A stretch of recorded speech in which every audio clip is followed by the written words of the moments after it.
कृमिनाशक औषध seven Nayagarh block बड़ पंडुसर सरकारी उच्च विद्यालय ठारे जिला मुख्य चिकित्सा अधिकारी डाक्तर पुष्पा नीलिमा लाक्रा मुख्य अतिथि भाव जोगदे कृमिनाशक दिवस कार्यक्रम शुभारंभ करथिले। सम्मानित अतिथि भाव गोष्ठी स्वास्थ्य केन्द्र चिकित्सा अधिकारी डाक्तर ज्ञानज्योति दास, डीपीएम प्रकाश बनर्जी, अशोक साहू जोग देथिले।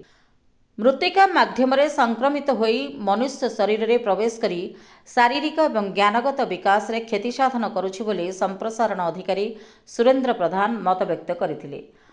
1 ରୁ 19 वर्ष बयसर शिशु एवं गर्भवती नथिबा अथवा स्तन्यपान कराउ नथिबा 20 ରୁ 24 वर्ष बयस मध्य थिबा प्रजननक्षम महिला को एही कृमिनाशक औषध बंटन कराजिबा पई निष्पत्ति निया जायथिबा कथा ब्लॉक कार्यक्रम परिचालिका निवेदिता प्रधान जणाइथिले।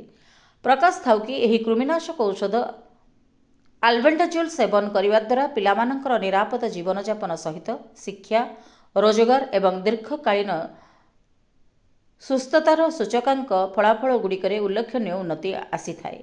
अंगनवाड़ी केन्द्र विद्यालय में कृमिनाशक औषध बंटन करुवा शिक्षक, स्वास्थ्यकर्मी, अंगनवाड़ी कर्मी आदि को जनसाधारण आवश्यक सहयोग करने अनुरोध करिसेंती। प्रधान शिक्षयित्री सुनीता प्रधान, दीपक दलबेहरा, ममता सामंतराय, प्रदीप साहू समेत स्वास्थ्य केन्द्र और स्कूल समस्त कर्मचारी माने उपस्थित थिले। नयगढ़ अनुराज खटेई रिपोर्ट, एकाम्र मीडिया न्यूज।